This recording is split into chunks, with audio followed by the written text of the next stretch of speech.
Hey guys, I just want to remind you of some dates. Shelby, push that forward too, please. Today we're the 25th. Friday is drop day for the university, so if you're thinking about dropping the class, I think everybody's well informed on sort of where they stand in the class, but if you feel that you're not, please just drop by and see me tomorrow probably is best. But let me know, we can also meet today. And then also, a week from tomorrow, or rather a week from Friday, we have our exam. And it'll cover definitely chapters 5, 6, and 7. And it might get a little bit into chapter 8. Chapters 7 and 8 are sort of paired together. So that's what we'll do. I'll be posting a new OpenStax assignment, probably today or tomorrow. And that'll be the last one before the exam. Okay? There is an OpenStax due tonight. You know that, right? And hopefully you've all started on it. It's kind of long, but spend some time on it. But the questions a lot of them are similar, and I don't want to, everything's hard if you don't know how to do it right, but if you know how to do momentum and energy, then they should be okay for you. Or momentum, this is just momentum. Any questions about that? OpenStax? No? I'm available. Actually, I'm not that available today, but I am available, so shoot me an email, and I'll make time to see you. If you have questions, you can send them over email as well. Just do it before 7, because I probably won't answer after 7. Alrighty.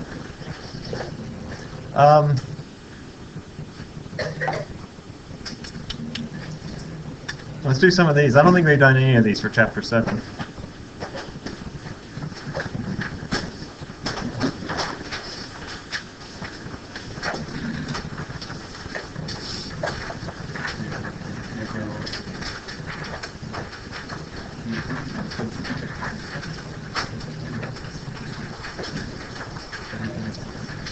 So you happen along and you find two bunnies sitting on a merry-go-round. One is named Clyde and one is named Bonnie, and they're going around. And I want to know, how is Clyde's angular velocity? Clyde sits at half the radius. How does his angular velocity compare to Bonnie's angular velocity? They're sitting on this rigid body. How do their angular velocities compare?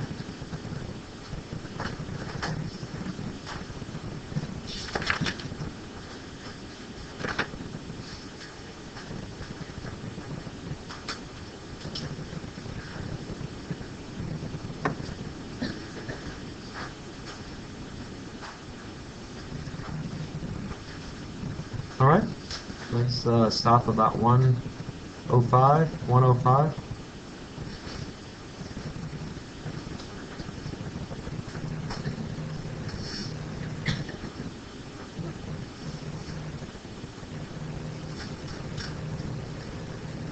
Oh, amazing. A is right.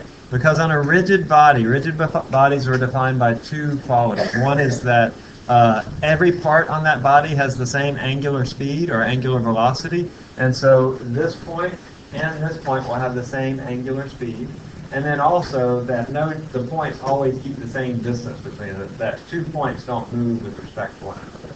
And so here, Clyde and Bonnie would always be the same distance apart, and then Clyde would go at the same angular speed as Bonnie. And we're going to get to this, but let me go ahead and make a point of it. Their tangential velocity is different from angular velocity. So tangential velocity is their linear speed.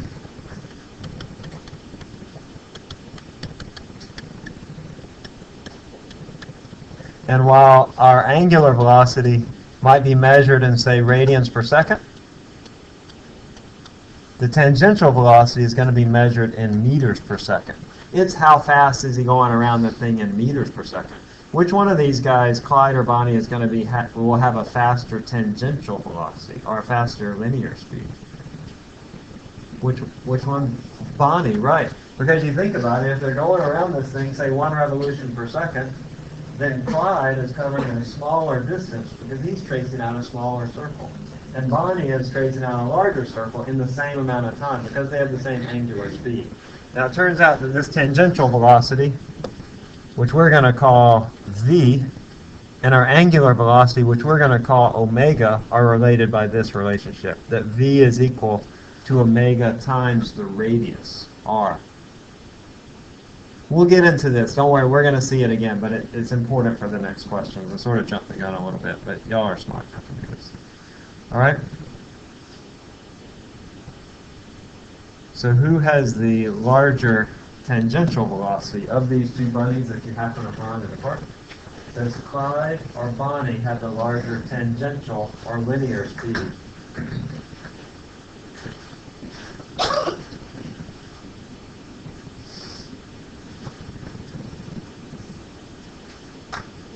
All right, 100% right now.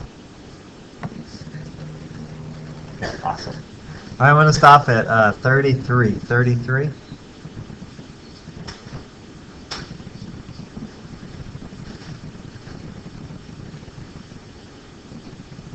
Look at that. That's amazing. Somebody take a picture. That's really good.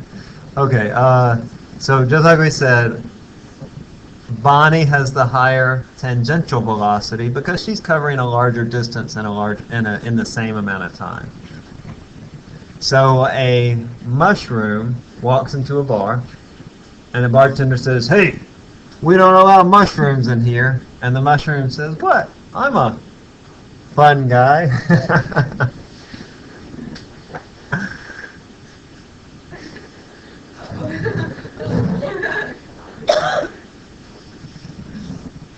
Okay.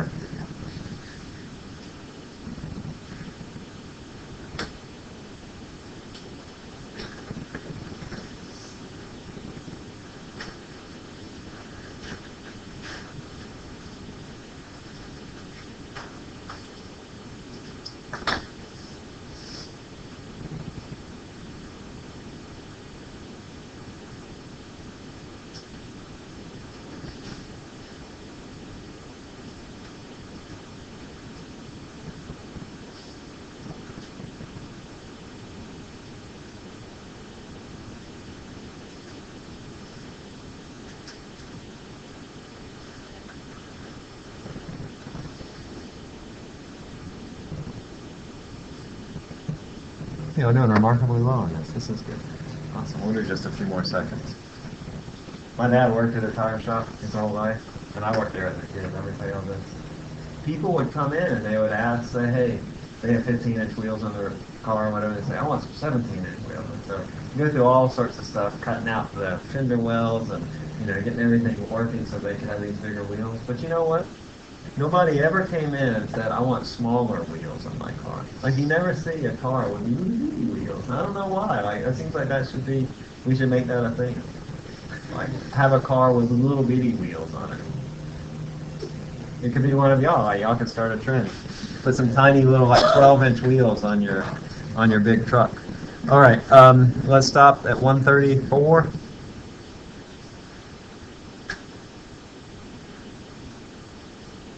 All right, good. So B is the right answer.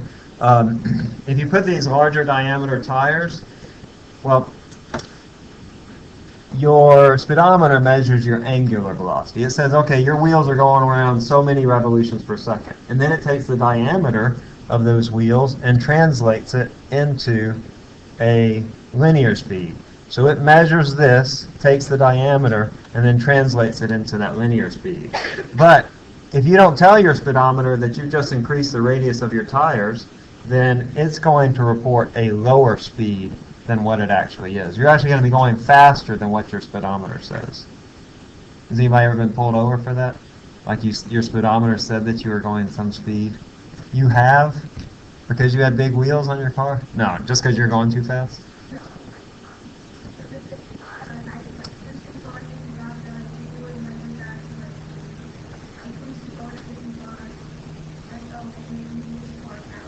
Yeah, okay. All right. I'm sorry about that. What does a lawyer wear to work? A lawsuit. People don't usually get this question. That's good. All right, we'll come back to this one.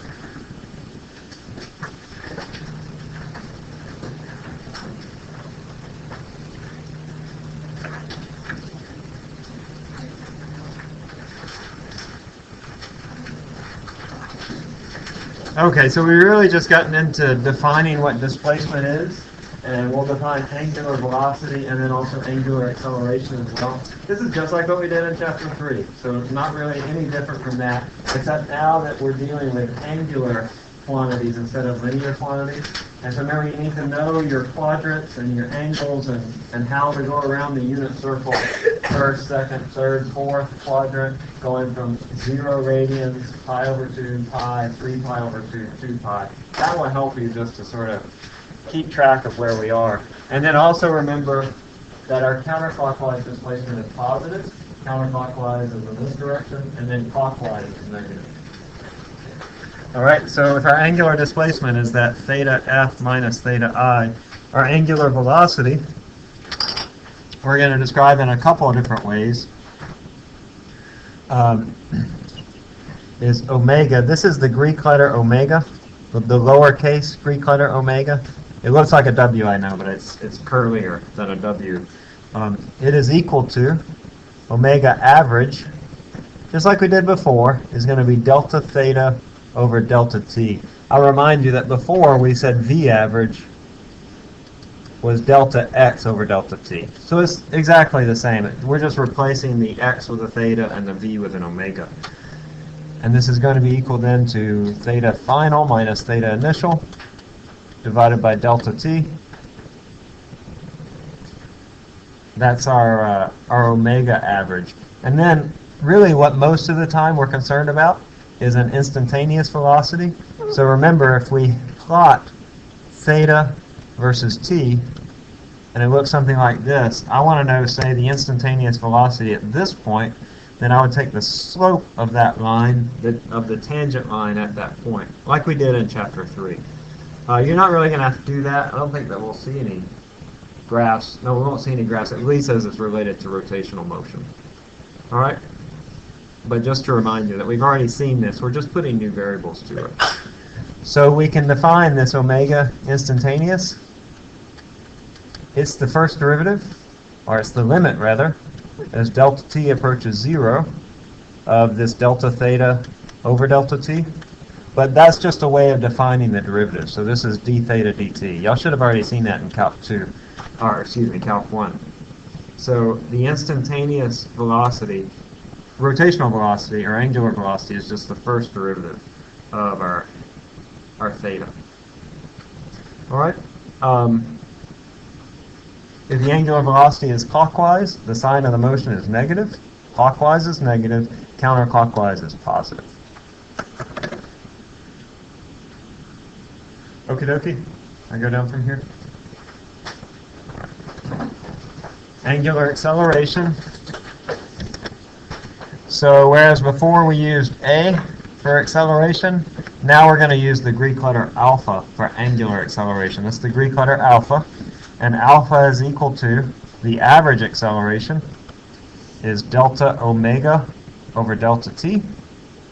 That's omega final minus omega initial divided by delta t, just like we did for average acceleration. And then further, if we want our instantaneous acceleration, remember, if we have a plot of v versus t, and it looks like that, if I want to know the velocity at some particular point, I take the slope at that point. And the way we do that is we take that limit as delta t approaches 0. We let this denominator get really, really small. For the average, it covers an expanse of time, but for the instantaneous, you make it really, really small to a particular instant of time. And that's what this means, delta t approaches 0. That you let that interval in time get really, really small at a particular point. That is a derivative. That's what you use derivatives for, to find the slope of a function at a particular point. It's really the power of calculus. It's very useful. Change the world, calculus. Like, you would not live in this world if it was not for calculus, in the way that we live now. We're like, all this stuff changed the world. Newton did that. Y'all know that? Like, Newton discovered calculus, or created, or, I don't know, formulated it, whatever. What's that? There was another guy, right? So, like, but Newton usually gets credit for, who is it, Leibniz or somebody? Was that his name? Is that right, Landon? Leibniz? Yeah, so there are people that say that, yeah, Newton, really bright guy and all this, yeah, all these good scientists, but that really those discoveries were ripe for the making. And so Leibniz created calculus at the same time. That it wasn't really that Newton was extra special, it was just at that time it was ripe to be discovered. So yes, we shouldn't extol Newton. So this is the limit of delta omega over delta t, which is our first derivative, d omega dt. And counterclockwise is negative, clockwise is positive.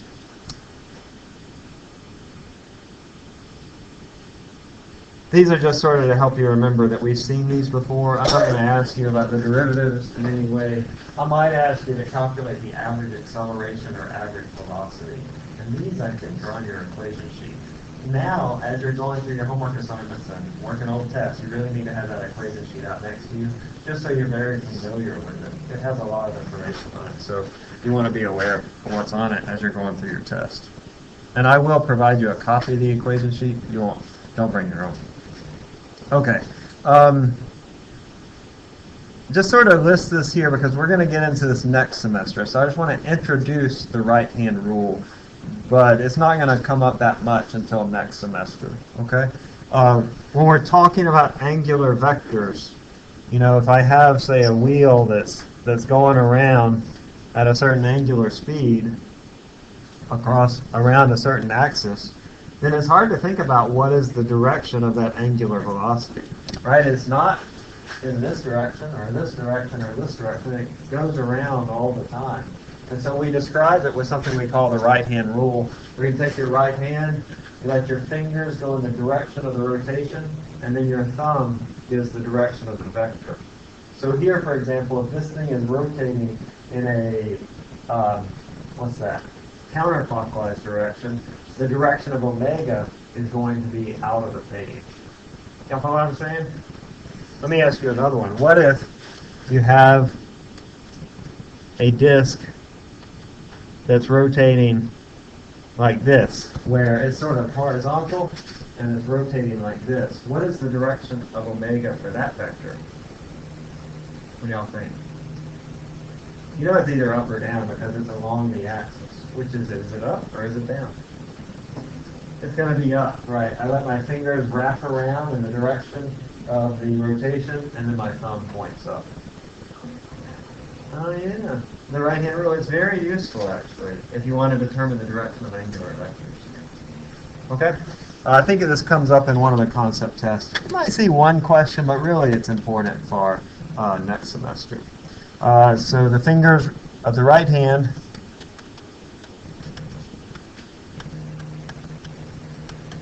wrap in the direction of the rotation, and then the thumb gives the direction of the vector. If you've had Calc 3, you might have learned a different way of doing this. I know that not many of you have had Calc 3, but if you had Calc 3, you might not have dealt with vectors in this way. A couple other things before we move on, and really this is just to prepare you for next semester. I just want to go ahead and throw it out there. As we're dealing with things with extra dimensions, our x, y, and z dimensions, we're going to develop some notation to show those z directions. And so this is x and y. X is horizontal, y is vertical, and then z is like in and out of the page. It's that third dimension. Our plus z is going to look like this, and then our minus z is going to look like this. Sometimes you just have a dot and an x, but often you'll put a circle around it. These are meant to look like arrows. Like, have you ever shot an arrow and then looked at it going away from you? This represents the what of the arrow, the x. As it goes away from you, the fletching, like the feather on the arrow, you can't really see it when it's going away from you. Anybody had an arrow like shot towards you? This is what it would look like as it was coming towards you, the point of the arrow. Okay? All right. Let's go on back here. I'm going to write our equations. It's the same as what we had before, okay? So with our linear equations, we had v was equal to V naught plus AT. And then for x, we said that was equal to V naught T plus 1/2 AT squared. These come about from those derivatives that we showed earlier. The V is equal to dx dt and A is equal to dv dt.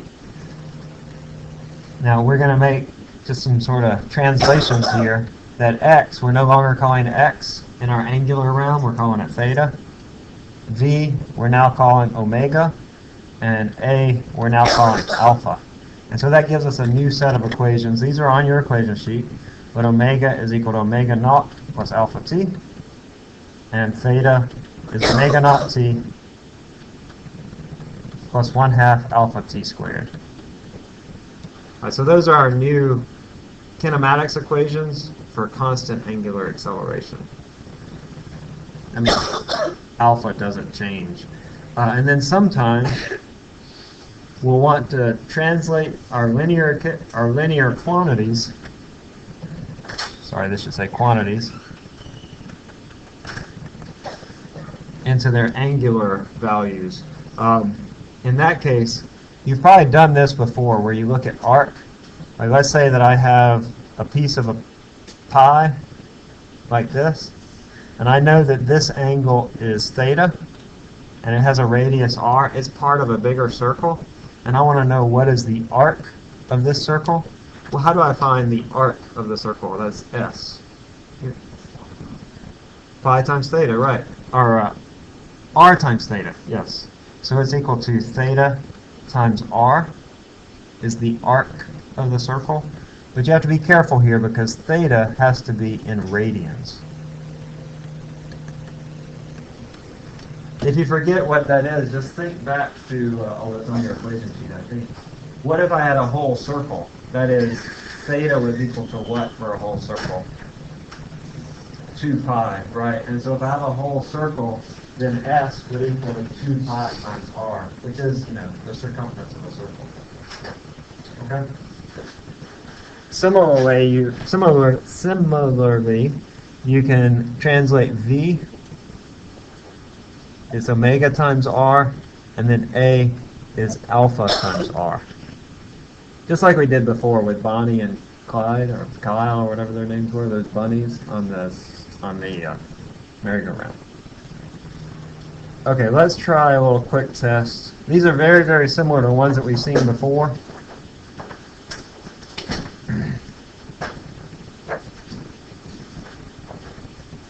Oh, it's a balancing machine. Think about my dad for a few minutes. He's a great guy. He's like the nicest guy you've ever met. Don't y'all agree? Yes, of course. He didn't let me. Listen, y'all want a little story? It's not even a story. It's just sort of a reflection on my dad. I have 2 older brothers, and they worked with my dad a lot in the tire shop where he worked. He was like, I don't know, like an assistant manager kind of deal. And so they learned to do, brakes and front end alignments and all that stuff. That's really great. They were really good at it. Like they were very good mechanics. But as a result, I think, and they weren't very good at school either, but they both dropped out of high school, which they're fine now. Like they have great jobs and they do well and they're just really sharp. But my dad said that he didn't want me to do that. So even though I wanted to work at the tire shop, he would never let me learn to do brakes or front ends or any of that business because he wanted me to stay in school. And so I did. And so I went on and finished college and finished grad school and all that. And I was the first person in my family to ever even graduate from high school, much less college. And I think it goes back a lot to him. He's like, no, you're not going to learn to do brakes. You're not going to learn to do front end alignments. Because I wasn't a great student, But yeah, he really pushed me in sort of in a way that he knew how. He's a good guy. If y'all ever see him, tell him he's a good guy. All right, let's try this. So I have a tire on a balancing machine, service station.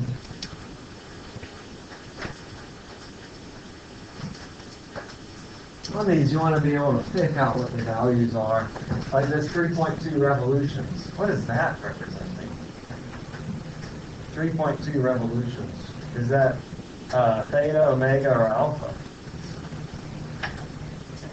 That's theta, right. That's my angular displacement. T, that's 2 seconds. I'm looking for the angular speed. What is that? That's theta, omega, or alpha. That's omega, right? And so you want to write down everything that you know. Be careful with units, because notice we're changing units here, going from revolutions to radians. And then figure out how to determine that angular acceleration.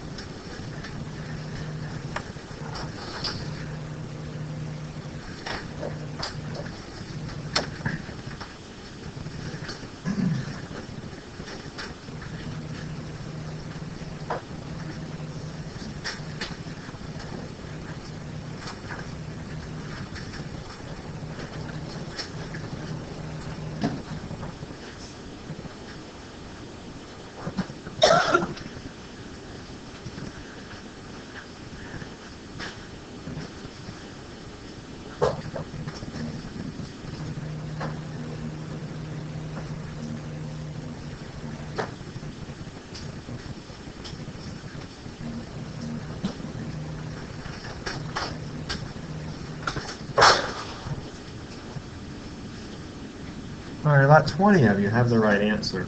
Be careful with, make sure you're doing your unit conversion, because you do have to go from revolutions to radians here. This is given in revolutions, but my answer is in radians per second squared. You can use the kinematics equations with either radians or revolutions. It doesn't really matter, or degrees even, but you have to be consistent throughout with your units.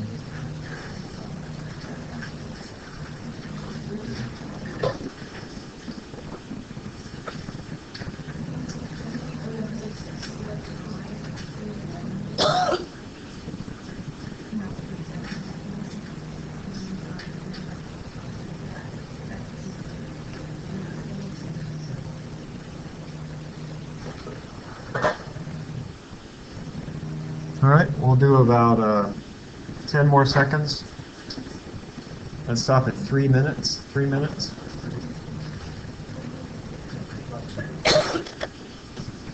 Just 5 more seconds.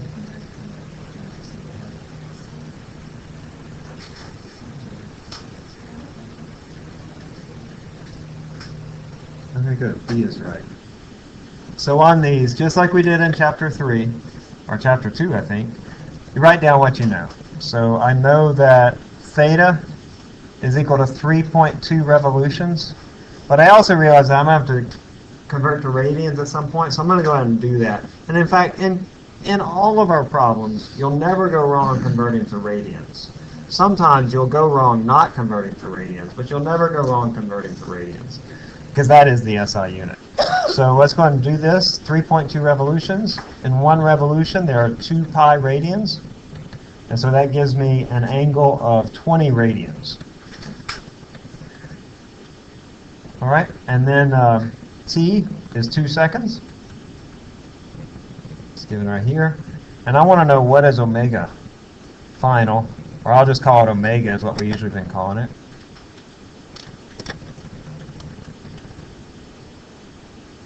Oh wait, no, I don't know omega, nor do I know, or no, do I know omega naught? I do, it's 0. Okay, but I'm looking actually for the angular acceleration, that's alpha. So I'm actually looking for alpha. Now I would write down my equations over here. I have that omega equals omega naught plus alpha t. In this equation I have 2 unknowns, I have omega and alpha. The other one is theta equals omega naught t plus 1/2 alpha t squared. And here, omega naught is 0, so this whole term goes away, and I only have 1 unknown. So I would say theta, which is 20, is equal to 1/2 of alpha times t, which is 2, squared. So alpha is equal to 10. All right, must be 10.1. We rounded off up here a bit. So if you carry that through, you'll get 10.1. It looks like 10 is actually the right answer because it's 2 sig figs. Okay, folks? So as far as kinematics, this is sort of the difficulty. It's nothing like what we saw with projectile motion. It's mostly just sort of revisiting these kinematics equations. and applying them to some simple situations like this.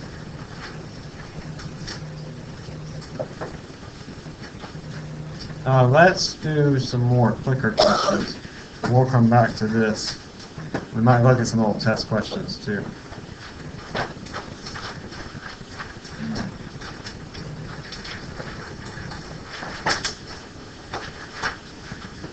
.38.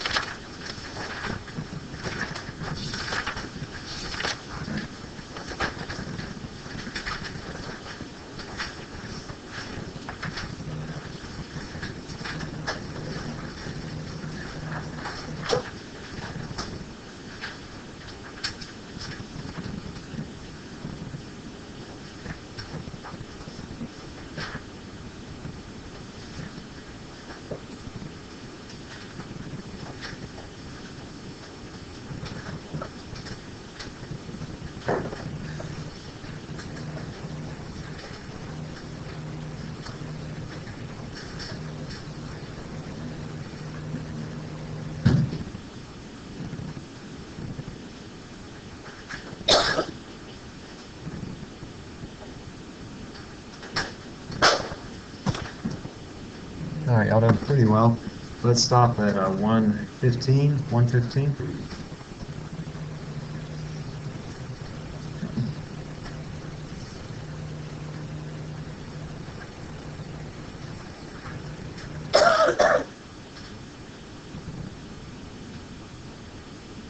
Okay, good. B is right. On these, we've seen these a lot, and you'll continue to see them. You want to think about your relationship between theta and t. Theta is equal to 1/2 alpha t squared. Notice I left off the omega naught because it says that it's at rest, and so omega naught is equal to 0. And then if I'm going to have this time, I put in a factor of 1/2 there, but because it's squared, I get 1/4 theta. So B is the right answer for that. There's a quadratic relationship between theta and t, and whatever I do to t, I have to square, and that's how it affects theta. You'll certainly see some questions like that on the test.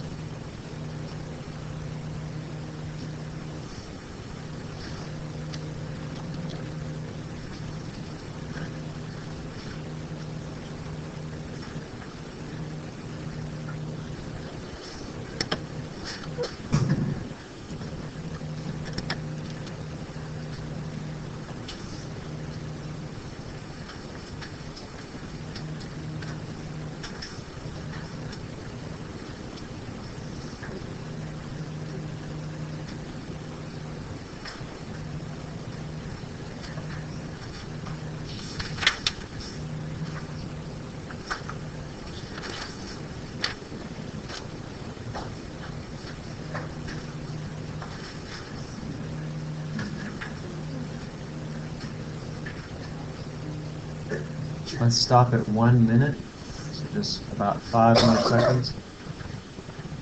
Feel free to ask your neighbor what they put.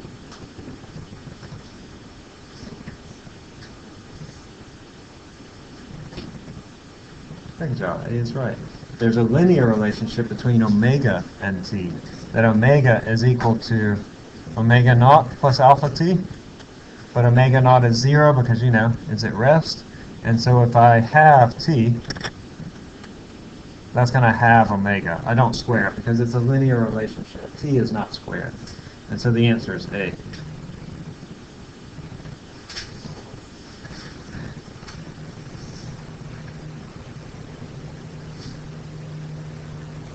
Let's try this. You might have to think back to chapter 2, I think that was, where we talked about the relationship between V and A, velocity and acceleration. And remember, I'll remind you that if V and A are in the same direction, you're doing what? Speeding up. If V and A are in opposite directions, then you're slowing down. And here I want to know the signs then of omega and alpha. This is a fan blade. It's spinning clockwise direction, and it's slowing down. So what are the signs of omega and alpha?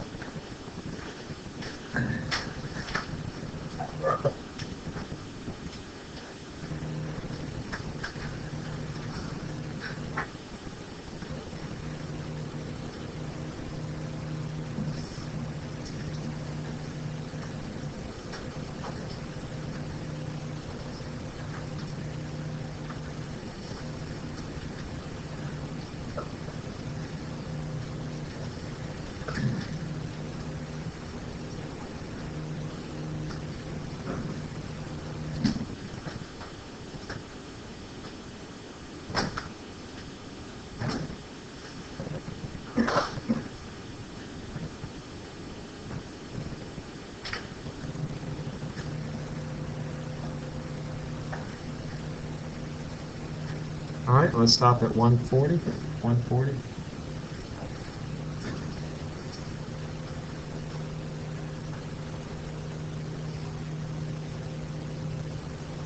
So B is the right answer. Omega is negative, clockwise. And because it's slowing down, alpha is opposite omega. Because it's slowing down. If it were speeding up, alpha would be in the same direction as omega. Be careful here with the negatives. We sort of begin to blur the lines on our directions and our signs here. Really what's going on here is that we're saying that omega is negative. Think about our right-hand rule. It's rotating in this direction, and so our finger points in which direction? Our thumb points in which direction? Plus or minus Z. Minus. Away from you is the negative Z direction. So that's really where that negative sign comes from for omega. And the clockwise, counterclockwise is really just sort of a little thing that we help to think about it. But it's okay for you to just use the clockwise, counterclockwise bit. Clockwise is negative, counterclockwise is positive. But that's sort of where it comes from, is that right-hand rule business. You don't need to know that necessarily, though you do need to know how to apply the right-hand rule. Okay, you clear with me? Okay.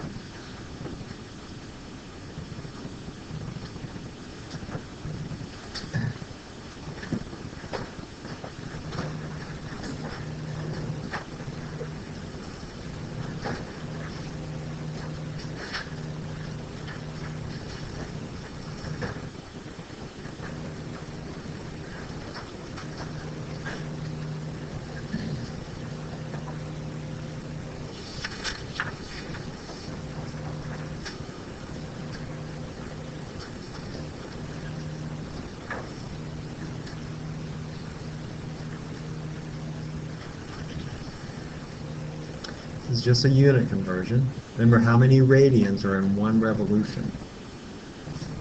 One revolution is one full unit circle. How many radians are in that?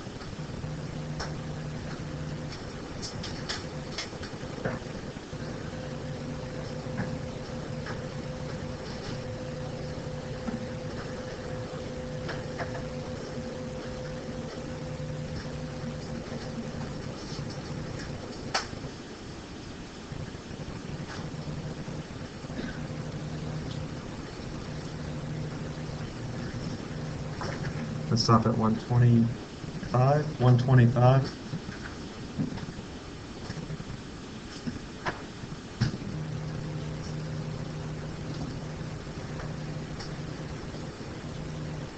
Very good. D is right.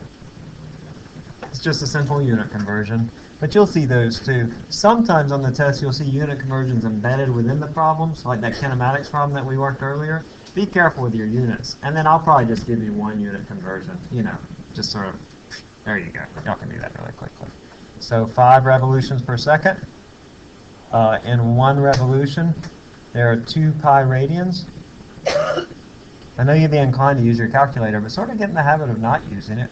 2 times pi, that's approximately 6. 5 times 6 is 30, so its answer is 31. Okay? Let's see.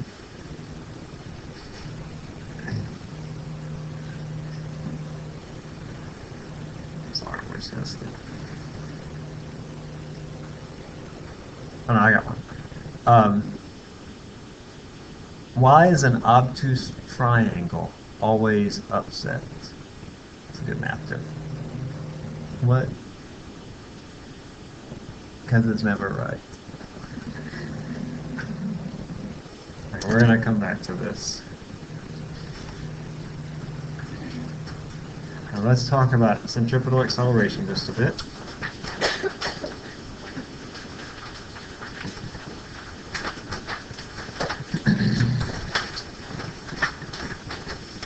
So velocity is a vector with magnitude and direction.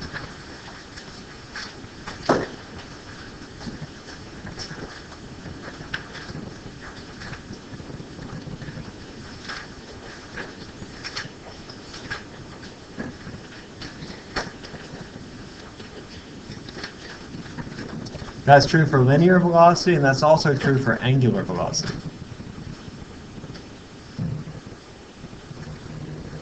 And if either magnitude or direction change, goodness bless you, the V is also changed.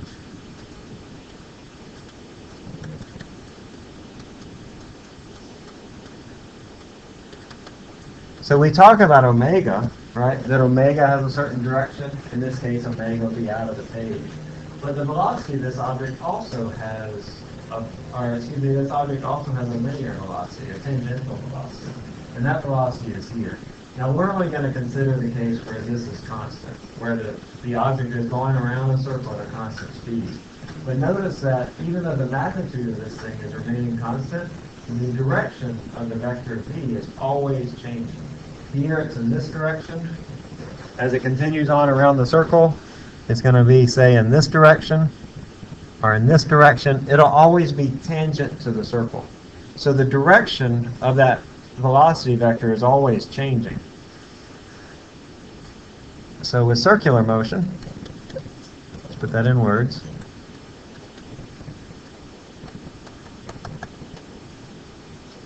At constant speed,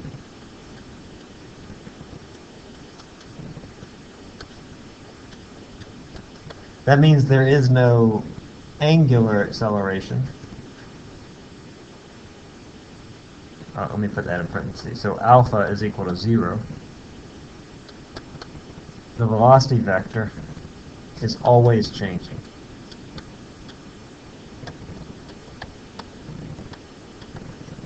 That means we have to have some sort of acceleration. If it's changing, that means we have acceleration. But it's a different type of acceleration than what we've seen before. And it's called centripetal acceleration.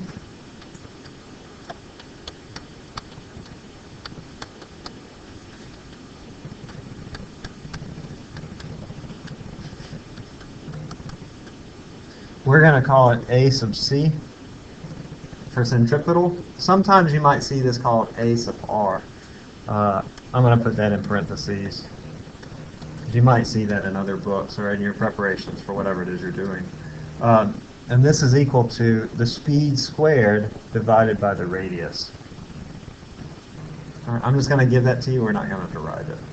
But the centripetal acceleration is equal to that speed squared divided by the radius. That's how we figure out the value for the acceleration. And you can think about the units here, right? I have meters squared per second squared, and then I have 1 over meters.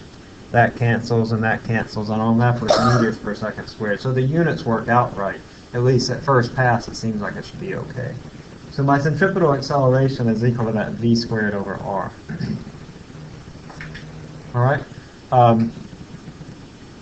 We can also come up with an alternate expression for this.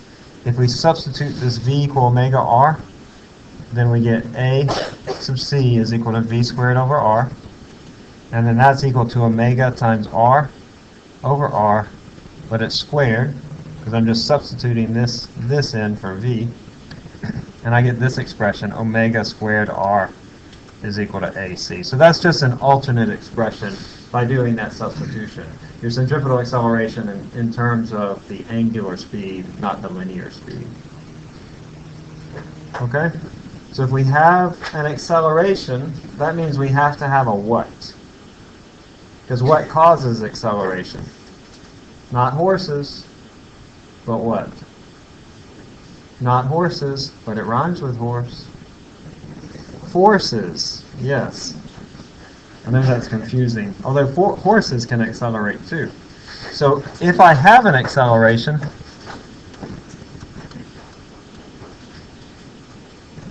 then I must have a force.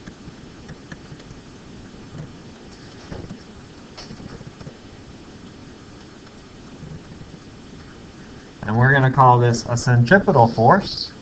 And it's a term that's used to describe an already existing force. I found this to be like one of the most confusing things when I was a student, just first learning this. That it seemed like the centripetal force was some separate force that was acting. But really the centripetal force is something that's already there. And it's just acting as a centripetal force to cause this object to move in circular motion. So when you come into a scenario, you want to think about what is the centripetal force. Like, for example, y'all did that lab where you had the ball on the string. What was the centripetal force in that case? When you had the ball on the string rotating around in a circle, what provided the centripetal force? Yeah, the string, or your hand actually pulled on the string, but yeah, the string was pulling on the ball into a circular path. And actually not all of the tension in the string provided the centripetal force, but it was only the horizontal component of the centripetal force. Y'all should have done that when you calculated actually what is that centripetal force. So if you have a hand and a ball, then the centripetal force is caused by the tension in the string. And it's this force that causes the ball to change its direction. So the tension is the centripetal force. There are some other examples of centripetal forces.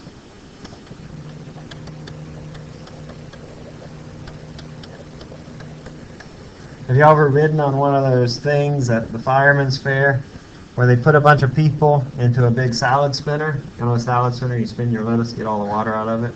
They put a bunch of people into those things, and they stand up against the wall, and then it spins around. Right? That's circular motion. You suck up against the wall. What is the centripetal force in that case? There's no rope tied to you, so there's no tension. It's the wall, right? So in a case like this, it's forcing you into this circular path. The centripetal force is the normal force. So the normal force is equal to our centripetal force. What about if I have a car on the road?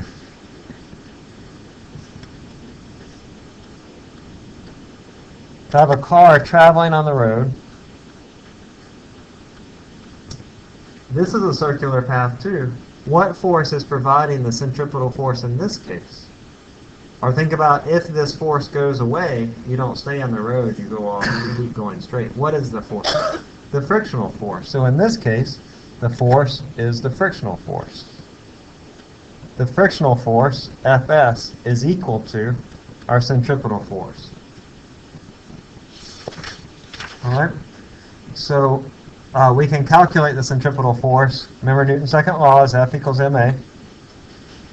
And since I know that AC, my centripetal acceleration, is v squared over r, then that centripetal force is equal to the mass times the speed squared over the radius. And we'll work some problems.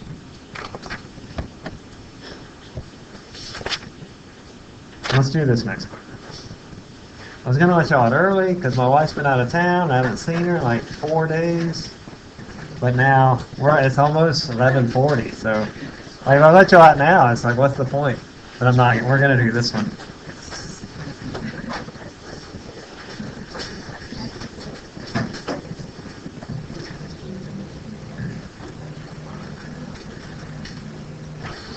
So here, I have this ball traveling around in a circle, and I want to know what happens if you cut the string. Because if you cut the string, you're getting rid of what type of force? The centripetal force, right. So if I cut the string, I get rid of that centripetal force, what path then will it follow? Will it go A, B, C, or D? As it's swinging around, if I get rid of that centripetal force, what happens?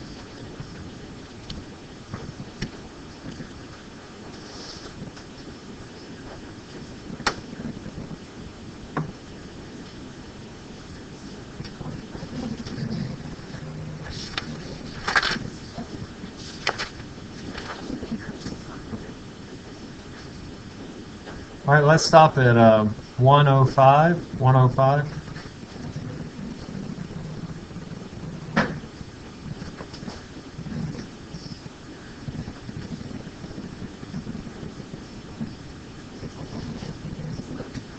Okay, B is right. It's going to follow that path because if I take away this force, that's the force that's causing it to move in a circular path. Newton's first law is just going to continue along in this direction. Because then there will be no other forces acting upon it. All right, listen. If y'all can promise not to tell anybody.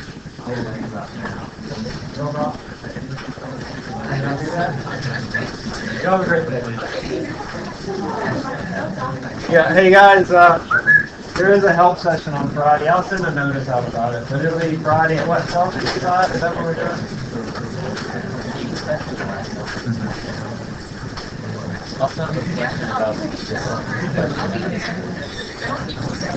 Okay.